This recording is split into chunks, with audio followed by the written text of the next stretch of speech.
Amen.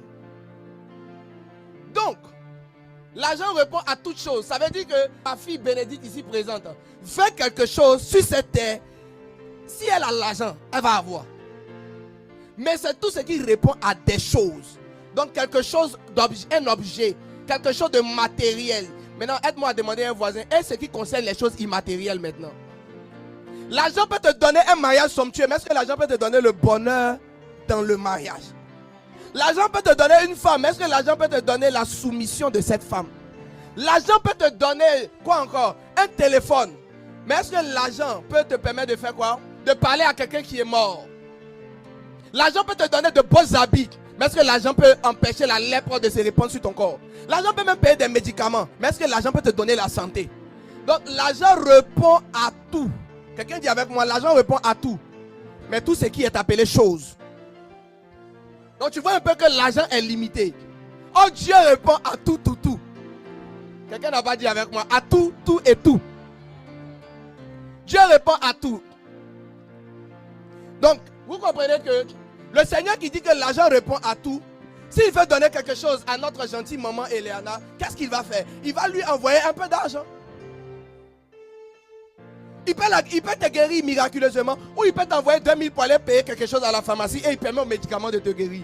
Écoutez, ne me dites pas que les médicaments guérissent, parce que des gens prennent des médicaments, ils ne guérissent pas.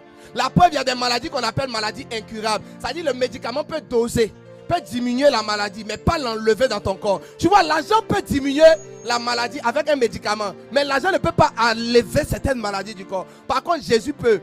Donc le jour où un médicament te guérit, ne dis pas le médicament est fort, j'ai parlé à quelqu'un ou pas. Le jour où l'argent t'a permis de faire quelque chose, ne dis pas j'ai travaillé, j'ai acquis ça à la sueur de mon front. Alors mon argent m'a... Non. Ne mets pas ta confiance en toi-même. C'est que Dieu a permis à cet argent de répondre aux choses. En 2002 ou 2010, lors des deux crises, il y a des gens qui avaient l'argent, qui cherchaient à rire, qui ne pouvaient pas trouver. Donc même l'argent qui répond aux choses, ça dépend des temps et des circonstances. La Bible dit tout dépend pour eux des temps et des circonstances. La course n'est pas aux habiles. La course n'est pas aux agiles. Non. Ton argent est là, mais ce que l'argent peut faire, c'est parce que Dieu l'a autorisé. C'est même Dieu qui t'a donné l'argent pour le faire. Il y a des jours où tu manges, mais tu sens que tu n'es pas satisfait, tu sens que tu as un autre problème. Il y a des moments où tu as de l'argent, tu n'as pas l'appétit, vrai ou faux? Tu as déjà eu Palu, c'est vrai? Tu connais Palu? Quand Palu est là comme ça, toi-même on te donne yaourt. Des choses en temps normal, toi-même tu veux manger. Aujourd'hui on achète, on te donne. Ça ne va pas. Pour te dire quoi? Pour te dire que même l'envie de se faire plaisir et d'arriver à se faire plaisir, c'est Dieu qui l'autorise. Quelqu'un a bien compris la puissance de l'argent et la limite de l'argent. C'est important de comprendre ce que l'argent peut faire, ce que l'argent ne peut pas faire. Parce qu'après tout, parler du Dieu de l'argent, c'est parler de l'argent que ce Dieu-là va te donner. L'enjeu, c'est est-ce que je devrais me soumettre à ce Dieu pour recevoir son argent? Si oui, pourquoi? Ou je ne devrais pas me soumettre. Mais si je manque d'argent aussi, je fais comment? Quelqu'un dit avec moi, je fais comment? Alors, permettez-moi de vous présenter deux textes introductifs qui nous présentent la pensée de Dieu à son sujet lui-même en tant que Dieu. Exode chapitre 20 verset 3. Tu n'auras pas d'autre Dieu devant ma face. Exode chapitre 20 verset 3. Tu n'auras pas d'autre Dieu devant ma face. Aide-moi à dire à un voisin, c'est de toi qu'il s'agit. C'est à toi qu'on est en train de parler. Tu n'auras pas d'autre Dieu. On peut dire ensemble 1, 2, 3. Tu n'auras pas d'autre Dieu devant ma face. Mieux que ça.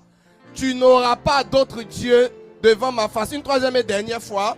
Tu n'auras pas d'autre Dieu devant ma face. Amen. Parole du Seigneur. Assois-toi.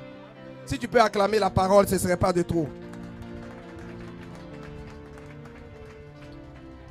Donc, c'est-à-dire, le jour où la face de Dieu va quitter, peut-être là, on va envisager avoir d'autres dieux. Sinon, tant que Dieu est Dieu et qu'il existe et qu'il est là. Donc, j'aimerais vraiment faire une lucane, ouvrir une parenthèse pour expliquer à quelqu'un qui doute que Dieu existe ce que l'on appelle le pari de Pascal. Blaise Pascal est un philosophe et scientifique qui a dressé un tableau. On l'appelle le pari pascalien ou le pari de Pascal. Et l'objectif de ce tableau ou l'objectif de cette démonstration, c'est de dire aux gens qui essaient de prouver l'existence ou non de Dieu que qu'on arrive à prouver l'existence ou non de Dieu, il est préférable de croire qu'il existe. Et que pour une personne rationnelle, c'est-à-dire une personne qui est réfléchie, il est préférable et avantageux de croire que Dieu existe. Il dit, si tu paries sur le fait que Dieu n'existe pas, et que tu meurs, et que Dieu n'existe pas, tu retournes au néant, et tu as un petit avantage d'avoir eu raison. Si tu paries que Dieu n'existe pas, et qu'il existe, tu iras en enfer parce qu'il existe, et tu auras accusé une grosse pète, celle d'aller en enfer pour l'éternité. Mais si tu paries que Dieu existe et qu'il n'existe pas, tu auras accusé une petite pète. Parce que bon, il n'existe pas, donc tu n'as rien perdu. Mais s'il existe, tu auras accusé tu auras gagné, tu auras fait un gain très considérable. Donc, s'il existe ou s'il n'existe pas, tu as intérêt à croire qu'il existe. Ça, c'était la petite parenthèse. L'ensemble des définitions expose l'intervalle dans lequel la fonction existe. Point final. Sans ça, si on n'est pas dans cet intervalle, la fonction n'existe pas. On ne peut pas résoudre la fonction. Amen. Donc, si Dieu n'existe pas, ce verset n'a aucun sens. Il dit, tu n'auras point d'autre Dieu devant ma face. Donc, pour tous ceux qui se disent athées et autres, je vous mets en relation avec Blaise Pascal, un philosophe qui a fait une étude. Maintenant, essayez de discuter avec lui là-bas. Donc, nous, on va accepter et croire parce que ces hommes-là, on croit que Dieu existe. Il dit, devant ma face, tu n'auras point d'autre Dieu. Les parents qui sont ici, quand vous arrivez à la maison et puis vous décidez que, à partir d'aujourd'hui, parce que là, le monde ne vient pas de commencer, hein, il a vécu, elle est Adam là, jusqu'à il est arrivé sur Israël maintenant. Il vient de les faire sortir d'Égypte. Il dit, c'est moi l'Éternel qui vous ai fait sortir d'Égypte. Devant ma face, vous n'aurez point d'autre Dieu. Donc, il est en train de parler à ses enfants avec qui il a vécu. Amen. Donc, quand toi, un parent, tu arrives à la maison et puis tu décides, à partir d'aujourd'hui, on ne sort plus à 20h. Pourquoi tu as pris cette décision? Parce que tu penses, numéro 1, qu'il se pourrait que quelqu'un veuille sortir à 20h. Ou au-delà de 20h. Amen. C'est parce qu'il y a une possibilité que tu mets une règle. Quelqu'un dit avec moi, il y a une possibilité. Donc, c'est parce qu'il y a une possibilité d'avoir d'autres dieux que Dieu a déposé la règle là comme ça. Deuxième chose, c'est peut-être parce qu'il y a un de tes enfants là qui aime trop sortir après 20h. Donc tu es venu mettre une règle pour le confronter maintenant. Comme rien n'avait été dit, tu ne pouvais pas trop le chicoter. Mais maintenant tu l'attends, c'est comme un piège. Donc on met la règle. Si tu sors après 20h, on va dire, on avait dit non. Et puis on va te bisser. Dis un voisin qu'ils ont beaucoup bissé comme ça cette affaire. Ok. Je vois que cette partie-là vous avez bien compris. Alors, quand le Seigneur dit ça, il est en train subtilement de nous faire savoir les deux vérités que nous venons de faire sortir. Premièrement, il est possible que le cœur de l'homme aille vers d'autres dieux. Deuxièmement, il a déjà vu même leur cœur aller vers d'autres dieux. Donc il commence, loi numéro 1. Quand il commence comme ça, les 10 commandements, là, il dit les gars, vaut mieux je mets les balises. Balise numéro 1. Tu n'auras pas d'autre dieu devant moi. Point final. Tout le reste, on va aller. J'aime bien le verset 14 d'Exode chapitre 34. Verset 14, Exode 34, 14. Il dit, tu ne te prosterneras point devant un autre Dieu. L'autre côté, Jésus, l'Éternel, pardon, par Moïse, parlait d'autres dieux au pluriel. Mais en Exode 34, 14, on remarque qu'ils ont singularisé le mot. Ils ont mis le mot, pardon, au singulier. Donc, il dit, car l'Éternel porte le nom de jaloux. Il faut dire à quelqu'un, l'Éternel est jaloux. Tu ne te prosterneras point devant un autre Dieu. Soyez avec moi, on s'en va quelque part. Les vérités sur maman doivent venir s'asseoir sur une certaine compréhension du type de leadership que Dieu veut exercer sur nous et de certaines réalités. Et on y va tout doucement. Donc, Dieu porte le nom de jaloux. Il n'est pas seulement un Dieu jaloux, il porte le nom.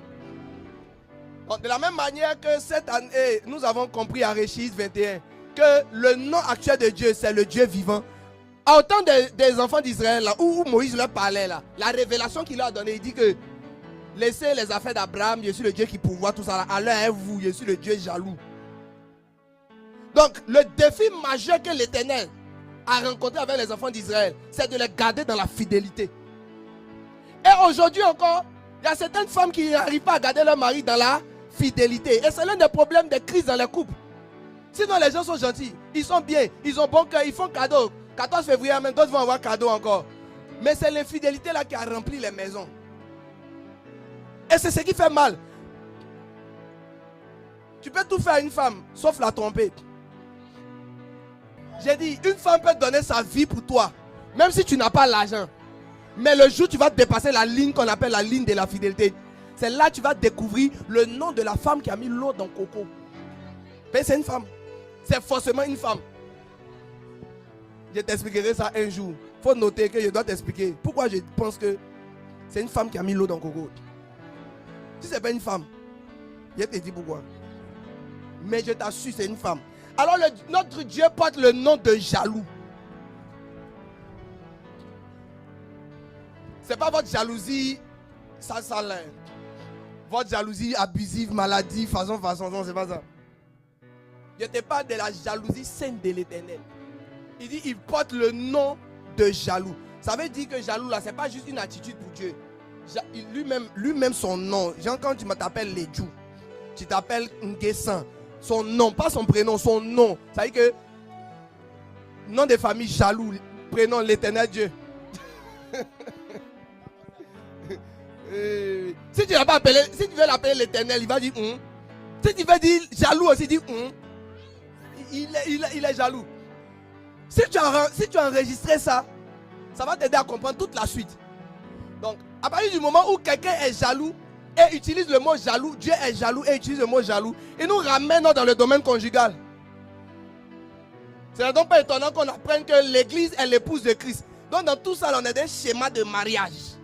L'apôtre Paul dira que je parle de ce mystère à cause du mariage. En parlant du mariage, il dit j'évoque ce mystère là à cause, ou du moins ce mystère est grand. Et je parle de Christ et l'épouse. Donc il dit un homme doit aimer sa femme. Quelqu'un est avec moi? Et une femme doit être soumise à son mari comme à Christ. Que son mari est le chef. Parce que Christ aussi est le chef de l'église. Il dit le mystère que je viens d'expliquer là est grand. Il faut dire à une soeur qui discute sur l'affaire de soumission que toi tu ne comprends rien. On dit le mystère est grand. C'est un mystère et ce n'est pas un petit mystère, c'est un grand mystère. Donc il faut laisser notre affaire de mari doit aimer, femme doit se soumettre. C'est un mystère.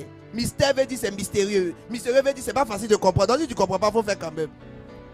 Et puis ce n'est pas un petit mystère, c'est un mystère qui est grand. Donc de tous les mystères, il a une grande taille. Amen, amen. Ta manière de dire amen, c'est comme si tu ne m'as pas reçu. Donc finalement, parler de Christ et l'église, pour parler de Christ et l'église, on parle de l'homme et la femme mariage. Donc tout ça là, si on veut remettre dans le contexte, pour mes frères et sœurs qui n'arrivent pas trop à suivre les longs développements ou bien les rentrer à gauche, sortir à droite. Concrètement, quand l'apôtre Paul veut parler du mariage, qu'il faut s'aimer, qu'il faut être soumise, il dit qu'il parle de ça, mais il y a un mystère derrière. Et ce mystère là, c'est le mystère entre Christ et l'église, qui est son épouse. Donc vous voyez qu'il y a un parallèle. Donc quand le mot jaloux sort au milieu, on a envie de basculer dans l'un ou l'autre des camps pour mieux comprendre quelles sont les caractéristiques du mot jaloux, ou comment est-ce que Dieu manifeste les manifestations de cette jalousie en question. Donc si on n'arrive pas à comprendre ça trop dans le volet spirituel, peut-être qu'on gagnerait à venir. Comme le mystère là, il parle du mariage et de Christ et l'église. On n'arrive pas à comprendre ça trop dans les choses spirituelles. Donc on va venir dans l'affaire de mariage qui est un peu plus facile. Et puis on va essayer de comprendre la jalousie là, comment ça se présente. Alors, premièrement, Goumé, ça se place où? Dans l'estomac. C'est où ça? Oh, ta manière de ne pas dire lequel a bien. Ça se place où ça? Oh, où bien tu as Goumé à l'heure là? Au nom de Jésus, ton gourmet s'en va. Écoute-moi attentivement. La jalousie, là, tu sens ça où ça? Quand tu as attrapé quelqu'un d'infidèle, c'est où ça qui se sert? Il y a des gens qui ont eu ça facilement dans cette histoire. Ou palpitation cardiaque. Il y a ton cœur là, ça bat. Oui. Surtout s'il reste ça dit que tu as vu le message, mais il n'est pas là, tu attends qu'il vienne. Il dit avec moi, ma soeur, tu as déjà palpité? Ce sentiment-là, c'est le sentiment d'avoir été trahi par quelqu'un qu'on aimait. Maintenant, imaginez-vous, Jésus est mort à la croix. Il a donné sa vie. Certains textes disent qu'il est possible que Jésus ait été crucifié nu. Ça veut dire que Zacharie Boto et ses deux acolytes étaient exposés. Jésus a été humilié. Il a été frappé. Il a été flagellé. Ils ont craché sur lui. I'm telling you, on crache sur toi, tu ne vas plus jamais parler à la personne. Tu n'as aucune idée comment la salive c'est quelque chose de sale. C'est pas pour rien que dans salive ça commence par sale. Yves.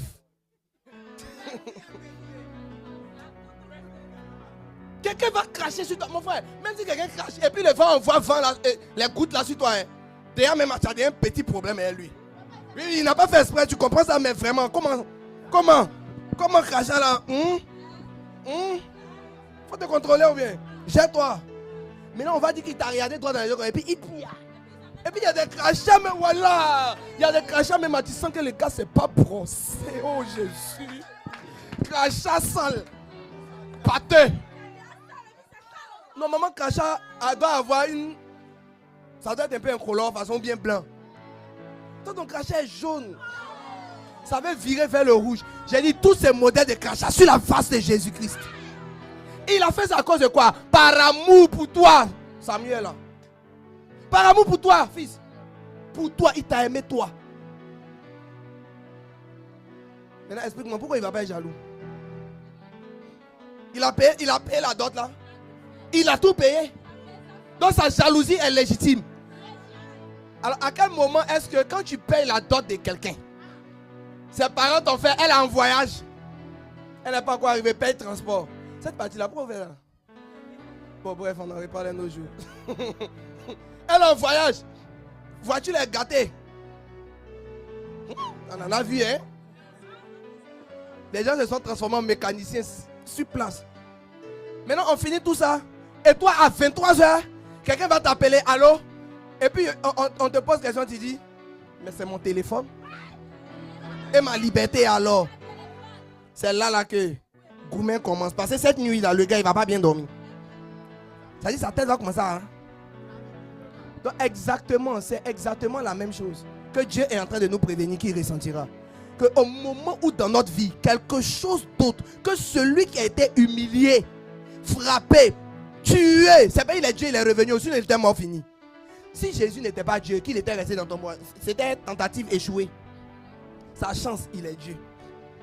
Sinon ça, d'autres ont essayé ça. Il y a un gars qui a dit sur la thèse que si lui met 3 jours après, il va ressusciter. Jusqu'à l'heure, il est là. Donc si tu essaies que tu n'es pas Dieu, tu es mort. Quelqu'un va voir ce que je suis en train de dire. Maintenant le Seigneur, il a pris ce risque. Il est mort. Il a payé le prix. Les amis, ils lui ont mis une couronne, mais une couronne d'épines. Est-ce que toi tu connais même? Aiguille même tes piques, mais comment tu cries? Ah!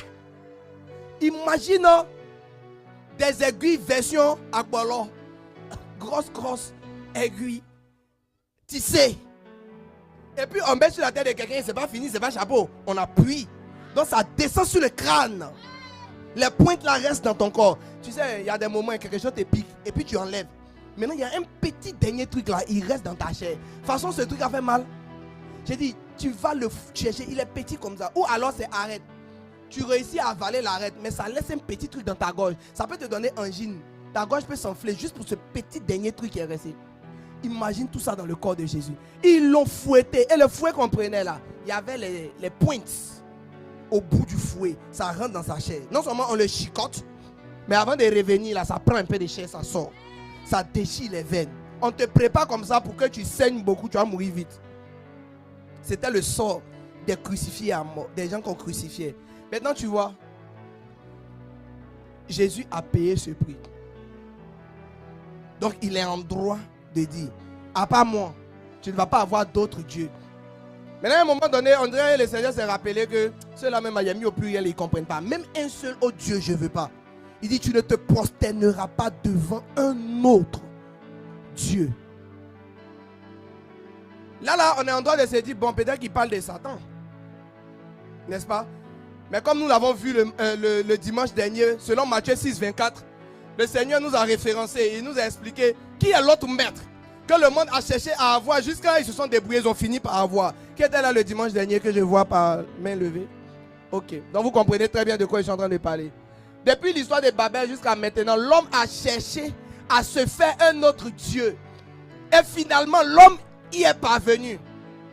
L'homme a trouvé l'argent comme moyen d'obtenir ce que Dieu donne sans passer par Dieu. Finalement, l'autre Seigneur à côté du Seigneur qui est le véritable, l'autre Dieu à côté de Dieu, l'autre Dieu capable de susciter la jalousie de Dieu s'appelle Mammon, le Dieu de l'argent, donc s'appelle l'argent. Et celui qui gère l'argent là s'appelle Mammon. Donc palabre là est entre l'Éternel des armées d'un côté et Mammon d'un autre côté. Je te dis la vérité, la Bible dit l'amour de l'argent est une racine de tous les maux. La plupart, sinon tous les problèmes que les hommes ont, tirent leur origine dans l'amour de l'argent, dans chercher l'argent, dans vouloir l'argent. J'ai dit, si tu vois quelqu'un qui est en train de soulever bagage que normalement un être humain ne doit pas soulever pour mettre sur son dos, qui va le rendre malade dans 10 ans, c'est à cause de l'argent qu'il est en train de le faire. Si tu vois une fille qui accepte qu'on mette les déchets humains dans sa bouche, c'est à cause de l'argent qu'elle est en train de faire ça. Si tu vois une personne qui accepte que son corps soit visité par 1000 hommes, c'est à cause de l'argent qu'elle fait ça. Tu pourras me dire que non, d'autres le font à cause de portable, mais portable en pèse quoi? Tu vas me dire non, c'est à cause de maison, c'est parce qu'il paye le loyer. Le loyer là, c'est quoi? On donne qu'au propriétaire là. Donc finalement, l'amour de l'argent, le fait de vouloir l'argent, aimer l'argent, même petit, c'est la racine de tous les problèmes sur cette terre. La plupart des gens qui sont infidèles là, c'est pas parce qu'ils aiment d'autres personnes. C'est juste que là-bas, on va leur donner l'argent de poche avant de partir. Matthieu 6, verset 24. Laissez-moi lire jusqu'au verset 34. Permettez-moi de lire 10 versets avec toute votre attention. Nul ne peut servir 2 maîtres, car il haïra l'un et aimera l'autre, ou il s'attachera à l'un et méprisera l'autre. Vous ne pouvez servir Dieu et Mammon. On peut remplacer le verbe servir là par aimer. Vous ne pouvez aimer Dieu et Mammon. Vous ne pouvez vous procéder devant Dieu et Mammon. Faire ça devant les deux là, ce n'est pas possible. C'est pourquoi je vous dis, quand quelqu'un parle jusqu'à, il dit c'est pourquoi, ça veut dire, pour éviter ce qui vient de se passer là, je te donne le secret maintenant. Tu ne peux pas te salir comme ça. C'est pourquoi je te dis toujours, avant de sortir, il faut porter chaussures. Tu comprends la phrase? Donc si tu avais fait ce que j'ai dit après, c'est pourquoi, tu aurais évité de te salir, le problème que je suis en train de relever. Donc il dit, vous ne pouvez servir d'autres dieux, ou bien vous allez aimer l'un, haïr l'autre, tatani, nanana. C'est pourquoi. Donc il va nous donner, si tu veux, la solution ou ce qu'il aurait fallu faire pour éviter ce problème. Ou ce qui justifie que les gens fassent ce qu'il vient de dire. Donc, ce qui arrive là, c'est à cause de ça que les gens aiment l'argent. Et s'ils arrivent à vaincre ça, s'ils arrivent à enlever leur cœur dessus, s'ils arrivent à comprendre ça, il est possible qu'ils n'aiment plus l'argent. Parce que ce n'est pas d'abord une affaire de est-ce qu'il y a besoin d'argent ou pas, c'est une affaire de jalousie. Oh oh, est-ce que quelqu'un est avec moi? Ce n'est pas une affaire de non, pasteur, on doit démontrer si l'argent est important ou c'est pas important. Déjà, l'argent est important. Ça répond aux choses, ça ne répond pas à tout.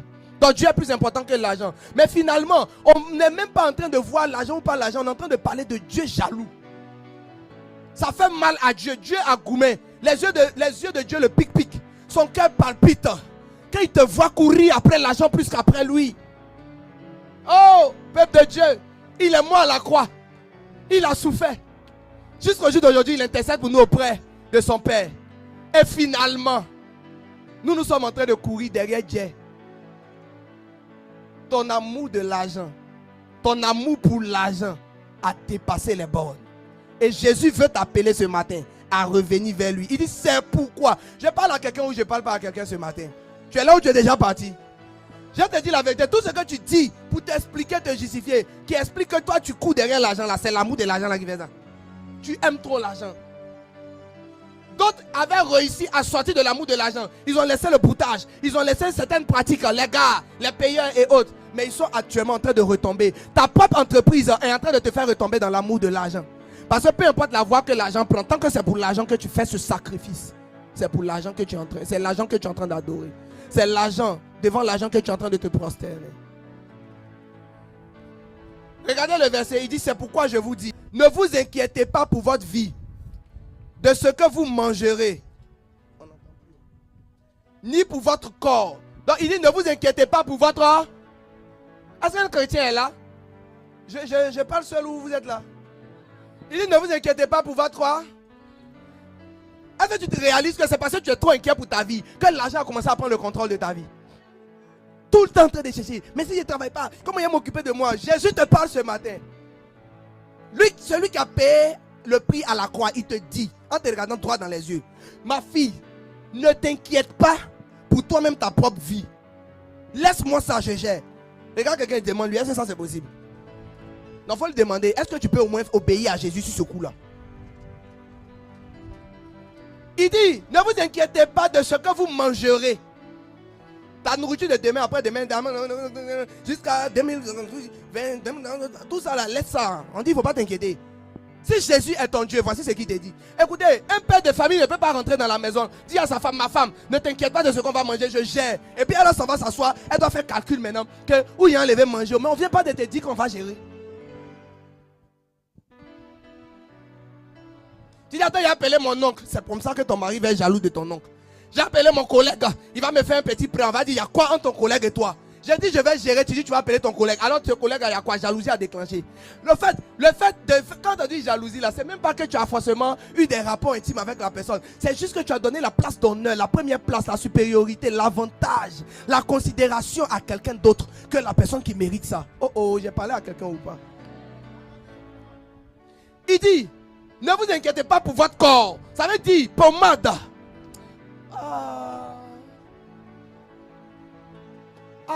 Le lait de corps, savon, maquillage, tout ce qui concerne ton corps. Ton Dieu aussi te dit, calme-toi ma petite, je gère. Calme-toi mon fils, je gère. Bon, nous on ne prend pas pommade. Nous c'est peut-être quoi ça. Quoi là c'est quoi? Habit peut-être. Parfum, c'est tout.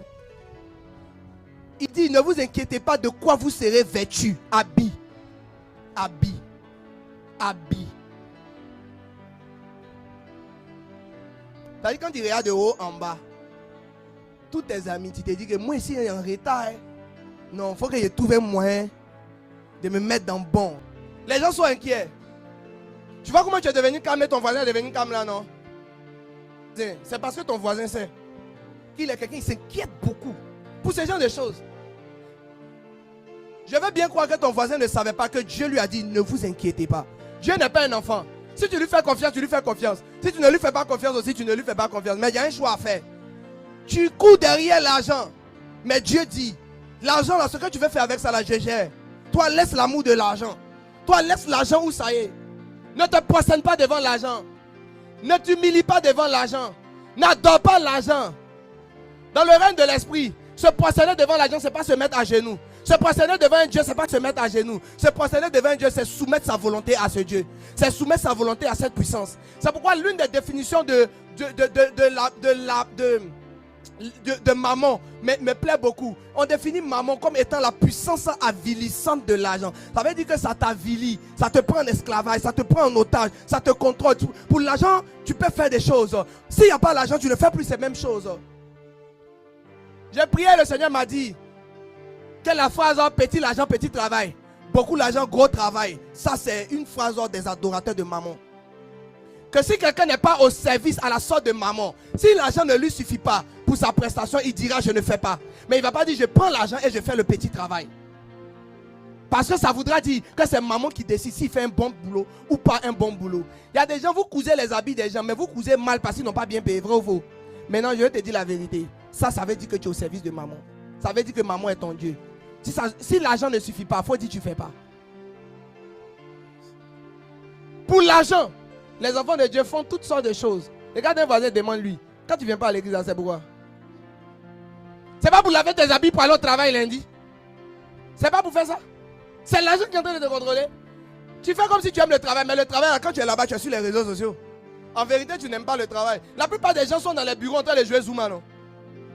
Ils sont en train de jouer Zuma. Vous ne connaissez pas le crapaud qui lance les boules? Ils jouent Zuma. Ils jouent Zuma. Ça veut dire qu'elle est au travail là-bas, mais elle n'aime pas le travail. Mais elle est là pourquoi? À la fin du mois. Mais tu aimes l'argent que ça te procure.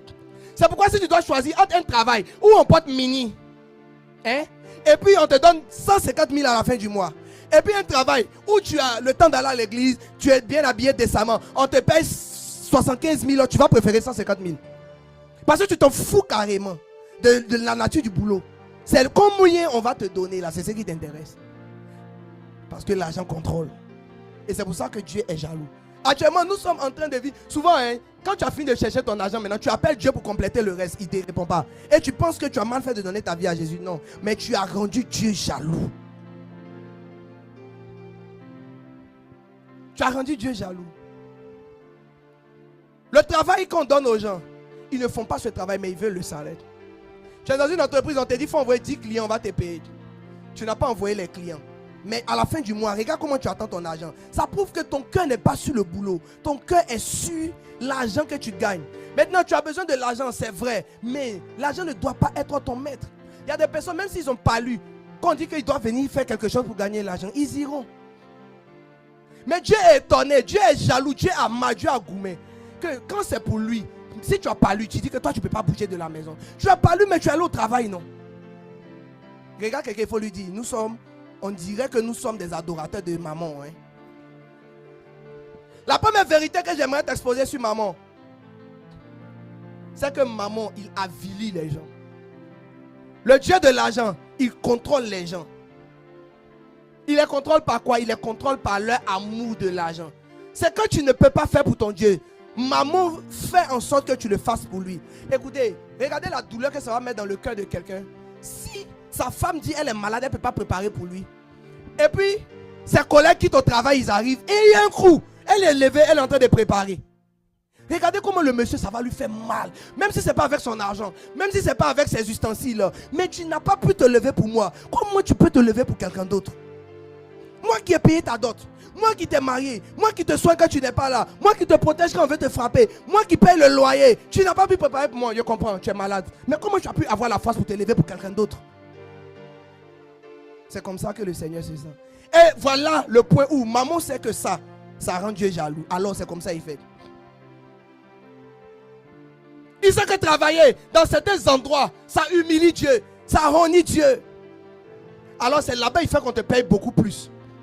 Toi aussi tu te laisses guider par l'amour de l'argent. Zou, tu vas accepter le travail. Finalement tu gagnes. Mais est-ce que ton Dieu gagne? Est-ce que ton époux gagne? Est-ce que le Dieu qui a donné sa vie pour toi gagne? Maman rend les gens esclaves. Il travaille à ce que tout ce pourquoi les gens disent non à Dieu, devant lui, maman, il se prosterne. Il se prosterne. Pour des iPhones, vous-même vous savez ce que nos soeurs et nos frères font. Récemment, quelqu'un au Cameroun a découpé son oncle. Il a mangé une partie. Il a pris les dames rasoirs, coupé les parties génitales. Allez faire je ne sais quoi, mais vous-même, je crois que vous savez ce qu'il allait faire avec ça. Forcément, c'est des médicaments d'argent. Et on dit il a mangé. Moi, je ne pense pas qu'il est cannibale. Je pense que ça fait partie du rituel de devenir riche. Maintenant, le reste là, il ne peut pas manger. Il a essayé d'aller vendre ça dans le restaurant. Oh, regarde quelqu'un qui mange au restaurant. Il dit c'est comme... c'est un fou qui a dit, mais l'homme. La femme a cru que c'était, il a bien fumé. Hein. La femme a cru que c'était viande. C'est orteil, elle a vu dedans. C'est ça qui a tiré son temps. Tu peux mais agouti déjà. C'est cuisse.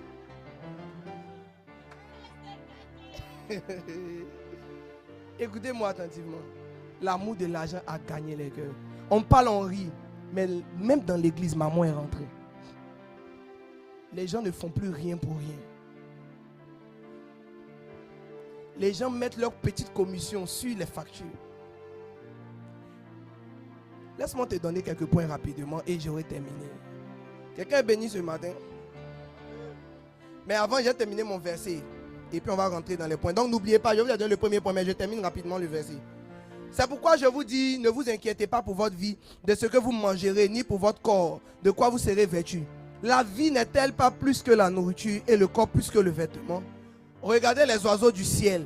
Ils ne sèment ni ne moissonnent.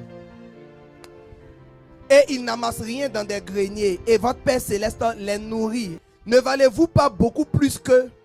Qui de vous, par ses inquiétudes, peut ajouter une coudée à la durée de sa vie? Qui de vous, par ses inquiétudes, peut ajouter une coudée à la durée de sa vie? Et pourquoi vous inquiétez au sujet du vêtement? Considérez comme croissent les lys des champs. Ils ne travaillent ni ne filent. Cependant, je vous dis que Salomon même, dans toute sa gloire, n'a pas été vêtu comme l'un d'eux. Si Dieu révèle ainsi l'herbe des champs qui existe aujourd'hui, et qui demain sera jeté au four, c'est-à-dire pour être brûlé, ne vous vêtira-t-il pas à plus forte raison, gens de peu de foi?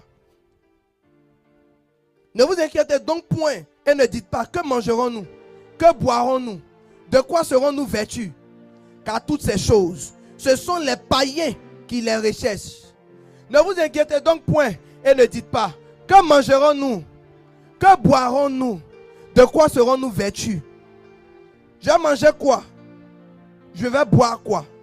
Je vais m'habiller avec quoi? Car toutes ces choses, ce ne sont pas les enfants de Dieu qui les recherchent. Ce sont les païens. Ce sont les païens. Cette phrase m'intéresse beaucoup, bien aimé. Ce sont les... Je termine et je reviens là-dessus. Ce sont les païens qui les recherchent. Votre Père céleste c'est que vous en avez besoin. Cherchez premièrement le royaume et la justice de Dieu. Et toutes ces choses vous seront données par-dessus. Ne vous inquiétez donc pas du lendemain, car le lendemain aura soin de lui-même. À chaque jour suffit. Amen. À chaque jour. Dieu ne peut pas te laisser et puis ils vont te chasser de ta maison. C'est pas possible. Sauf si tu n'es pas vraiment 100% avec Dieu. Vous voyez le scénario que j'ai décrit tout à l'heure?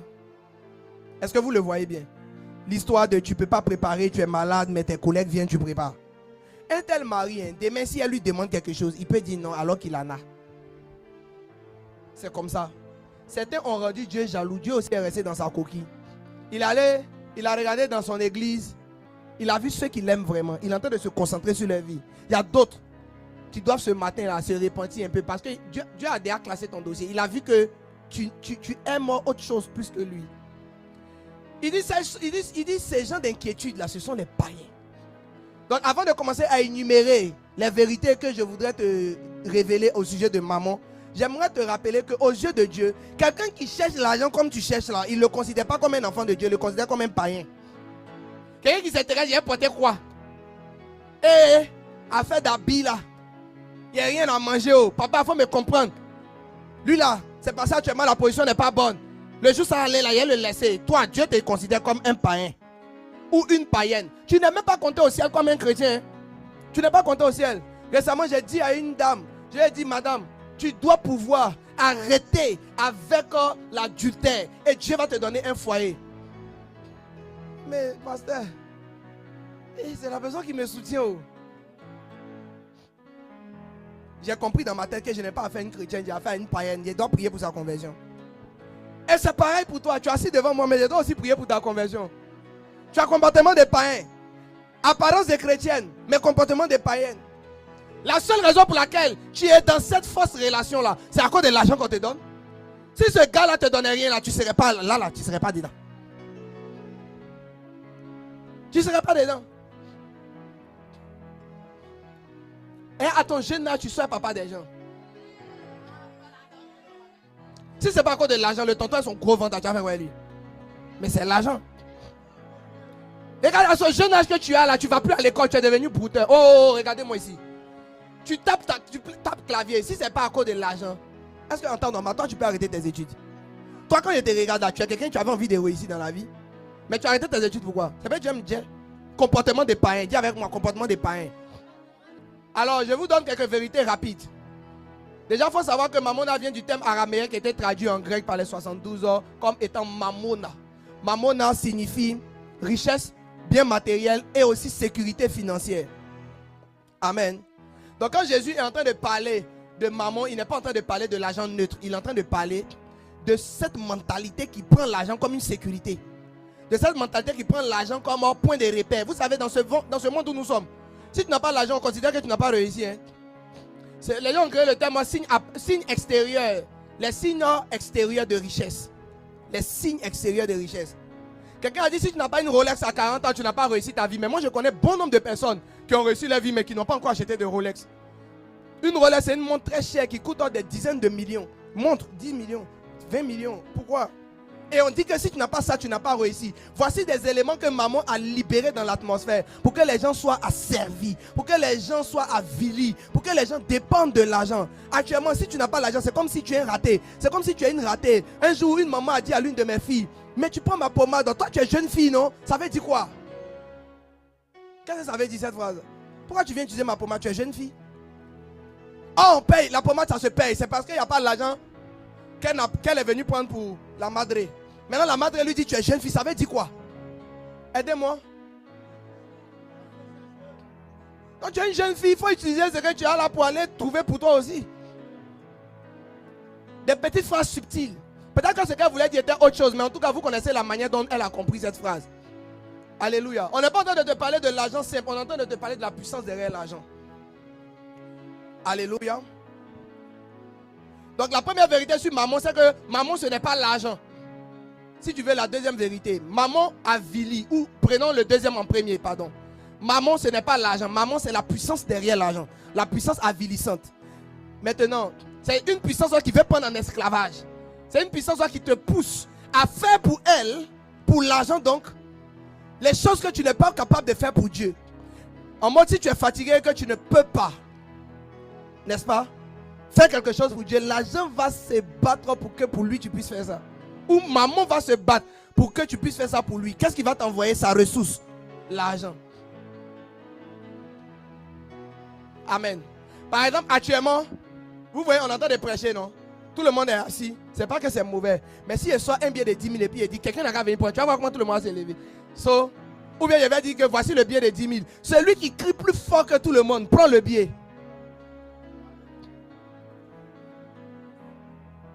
La personne qui prend sa première, c'est pour lui. Est-ce que vous avez vu la rapidité à laquelle le frère a décollé? Bon, maintenant, si je n'avais pas parlé de ça, je sais que tu allais pourrir. Mon gars, on va mon blé. Hey, petit. Amen. Mais j'aurais dû trouver un billet de 10 000. Je suis sûr que s'il avait lancé un billet de 10 000 comme ça. Donc, l'argent, la puissance de l'argent. Maman, le Dieu maman. Ça, c'est le Dieu maman. Le Dieu de l'argent. Et lui, là, tu le vois comment il est? Il y a les bijoux. Autour de lui, il y a l'or. Il est dans son temple. Pas un temple physique, mais un temple spirituel. Et il décide qu'avec tout ce temps, il va te pousser à faire des choses pour lui. Les choses que tu n'arrives pas à faire pour Dieu, tu vas faire ça pour lui. Si on dit samedi évangélisation, allons gagner des âmes. Si que tu n'arrives pas, maman va te donner un travail. Il va te donner quelque chose que tu dois faire le samedi. Peut-être faire campagne, être dans caravane, faire quelque chose, commerciaux, être des commerciaux, chercher l'argent, vendre, te balader avec des choses, ouvrir des magasins. Mais que tu peux le faire aussi le même samedi. Il veut que tu fasses ça pour lui, que tu ne fasses pas pour Dieu. Et comment il te convainc de faire ça? Il te donne ce qu'il a comme puissance, l'argent. C'est pourquoi tu ne dois pas aimer l'argent. Parce qu'il va te proposer, mais si tu n'aimes pas, tu vas dire non. Donc il veut te pousser à faire pour lui les choses que tu ne ferais pas pour Dieu. Alléluia. Et comment ça se passe? J'ai lu une étude rapidement de la Harvard Business Review. Behavioral Economics. Je parle anglais pour que tu parles anglais aussi. Donc il ne faut pas te dire Harvard Business Review, Behavioral. Bon, bref, Behavioral Economics. Frère, voici ce que j'ai lu. La dépendance financière active les mêmes zones du cerveau que les drogues. C'est-à-dire quand quelqu'un a commencé à aimer l'argent comme ça, les parties, c'est-à-dire que dès que tu mets l'argent devant quelqu'un qui aime l'argent, les parties de son cerveau qui s'activent, c'est les mêmes parties que quand tu mets un gars qui aime cigarette devant cigarette. Un gars qui aime bière devant bière. Un gars qui aime tout ce qui est de l'ordre des addictions. Amen. Les mêmes zones cérébrales. Ça dit que l'argent est comme une drogue. Ça, c'est ce que cette étude démontre. Donc, une fois que le diable a réussi à infiltrer le système de pensée avec l'amour de l'argent, il peut lui faire tout ce qu'il veut. C'est pourquoi il faut que ton amour pour Dieu grandisse. Sinon, tu es cuit. J'ai dit, je connais des personnes qui ont cherché l'argent jusqu'à leur propre famille s'est détruite.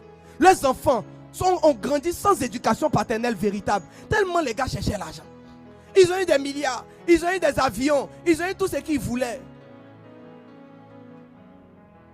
Mais la famille derrière est détruite. Je prie que cela ne soit pas ton cas au nom de Jésus. Ils ont ainsi démontré qu'aujourd'hui, on évalue les gens en fonction de leur statut économique. Si tu as l'argent, on te respecte. Tu n'as pas l'argent, on ne te respecte pas. Tu as voiture, on t'appelle mon vieux. Tu n'as pas voiture, on t'appelle petit. Ils ont aussi détecté que la peur de perdre l'argent déclenche certaines réactions de suivi. La peur de redevenir pauvre. La peur de manquer d'argent. Il y a des soeurs ou des frères qui sont ici. Vous n'êtes pas conscient de ce qu'ils sont capables de faire à cause de l'argent. Ici, ils sentent que l'argent va finir comme ça. Là. Eux-mêmes, ils envoient coucou Alex. Coucou. Toi, mais tu n'es jamais oublié. Ça va. Parce que lui, là, chaque fois que tu le rencontres, il te donne 50 000. Pourtant, elle s'était baptisée.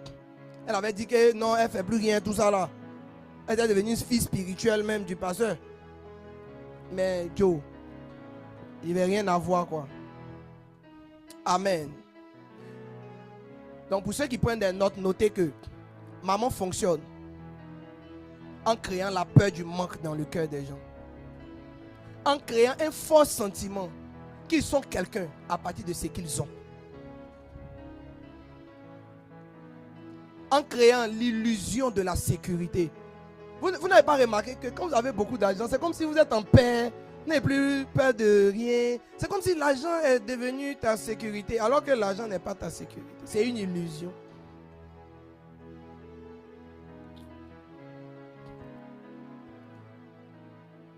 Un jour, une de mes filles était en train de lutter avec le Dieu Mammon.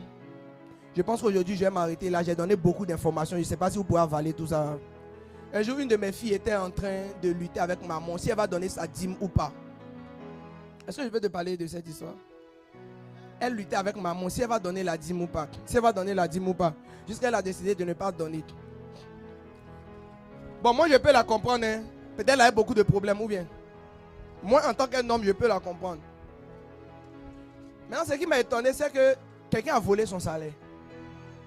Bon, ils ont volé tout le salaire. Ça dit, la dîme y compris. Bon, la question qu'il faut se poser maintenant, c'est comment elle va faire pour vivre maintenant.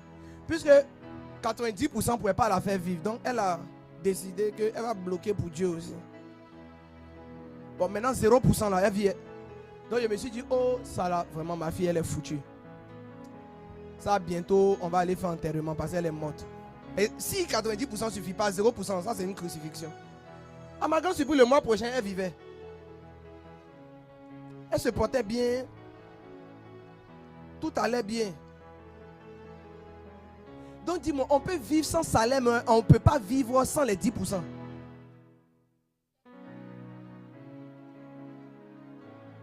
Comment elle a pu vivre sans tout le salaire? Question, hein? Mais les 10% retirés dedans, honorer Dieu avec. Je te parle de l'amour exagéré. Qui fait que tu violes tous les principes. Parce que l'argent devient comme ta sécurité. Tu mets ta confiance en l'argent. L'argent devient ta sécurité. J'ai pris le jour où vous allez trouver un mari, que ce ne soit pas un mari qui court derrière l'argent, sinon vous serez malheureuse. Si l'argent a attrapé le cœur de votre mari, vous n'allez jamais avoir la vraie version de cet homme. Jamais. Il sera toujours à moitié avec vous et dans ses pensées, l'autre moitié est en train de bro, comment avoir l'argent là-bas. En train de réfléchir comment attraper l'argent là-bas. Et pour le stade où je suis arrivé, j'aimerais te montrer comment tu peux dompter l'argent. J'ai plusieurs autres vérités, mais vous voyez, la présentation même du sujet m'a pris beaucoup de temps. Il y a quelques vérités parallèles, m'ont pris beaucoup de temps. Donc le dimanche prochain, je vais m'appliquer à vous présenter les vérités point par point, clairement, sans faire de digression. Mais j'ai beaucoup de choses à dire. J'ai tellement hâte d'enlever Mammon sur le trône de ton cœur. Oh Jésus, Saint-Esprit, aide-moi. Mammon ne régnera pas dans cette église. On ne sera pas une église où les gens ne peuvent pas donner la dîme à l'Éternel parce que selon eux, leur argent. Non, L'argent ne sera pas ton Dieu. On ne sera pas une église où pour donner pour la construction, on va faire des calculs. Non, l'argent ne sera pas ton Dieu. Je dis et je déclare, si je suis le pasteur de cette assemblée, maman ne te contrôlera pas. C'est une instruction que je donne à maman de quitter cette église. De quitter vos familles. L'amour de l'argent. Certains parmi vous, vous êtes des voleurs. À la maison, vous volez vos parents. À cause de l'amour de l'argent, tu voles l'argent, tu t'en vas jouer jeu hasard. Tu prends l'argent pour aller jouer un XBet ou Konami ou tout ce qui est bête. Bête. Toi-même, tu sais que tes parents souffrent, mais tu voles quand même. Regarde-moi, mon frère. Il ne faut pas regarder à gauche, à droite. Je suis ici. Quand l'amour de l'argent prend ton cœur, tu voles ceux même que tu aimes. Regarde-moi. Ne regarde pas à gauche, à droite. J'ai dit, regarde-moi. Tu voles pourquoi? Tu penses que c'est un démon? Ce n'est pas un démon, c'est l'amour de l'argent. Le jour où l'amour de l'argent m'a laissé, j'ai arrêté de voler mes parents. Je pensais que j'étais possédé. On m'a fait des jeûnes secs. Des jeûnes de 3 jours. Je me rappelle. Des gens ils ont prié. Ils m'ont imposé la main, les pieds, l'huile d'onction. Je crois que tout ça a joué son rôle. Mais le vrai problème que moi j'ai détecté, c'était l'amour de l'argent. Je vais vous dire la vérité. Quand j'ai arrêté de voler et que je me suis converti, un jour j'étais là et j'étais en galère. Et je passais. Et j'ai vu un porte-monnaie. Mais je n'ai pas compris le sentiment qui avait dans mon cœur. Alors que j'ai donné ma vie à Jésus. Mais la galère était à un niveau où, vraiment, il m'en fallait un peu. C'est comme une drogue. Maintenant, je regarde, moi je suis un responsable de département. Il y a un porte-monnaie d'autrui. Et puis, tu vois non? Il y a une voix qui me... Tu vois non? Ou bien tu vois pas? Tu vois. Aïe, il a dit, mais attends Seigneur, c'est quoi? Je suis allé dans la chambre, commencer à prier. J'ai prié, j'ai prié. Je sors. C'est que sur le porte-monnaie n'étant plus là, n'était plus là, mais je vois que j'ai besoin, je ne sais pas, mais j'ai besoin d'un truc. D'ici la fin de la journée, je crois que quelqu'un m'a remis un peu d'argent. J'ai dit, quand j'ai mis le pied dans ma poche comme ça, j'ai senti une pression descendre dans la souris. J'ai dit, oh. Donc en fait, ma présence dans les jeux vidéo club, c'était même pas parce que j'aimais être dans les jeux vidéo club.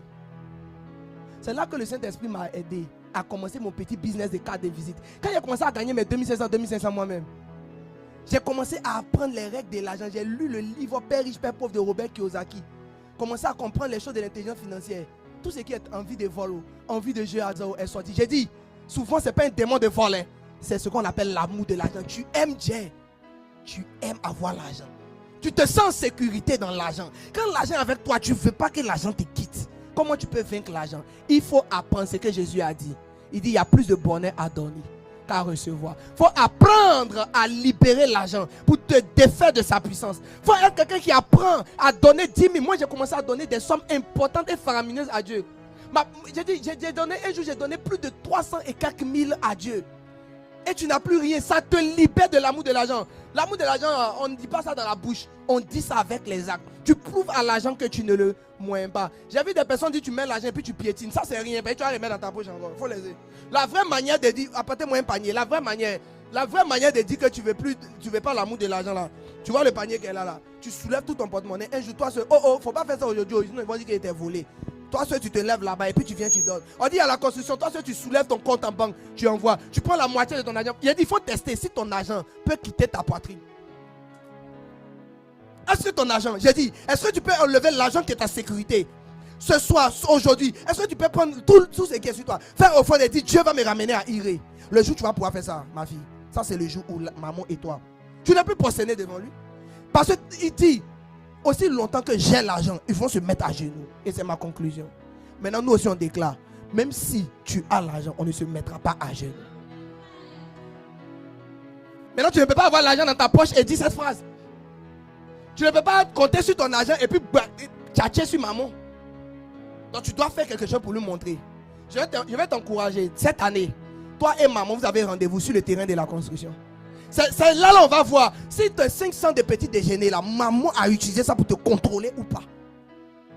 J'ai dit, j'ai beaucoup de choses à dire. Dis à un voisin, il a trop de choses à dire. On va s'arrêter là pour aujourd'hui. Ta manière d'acclamer là, ça me fait bizarre. Je ne pense même pas que Jésus a entendu.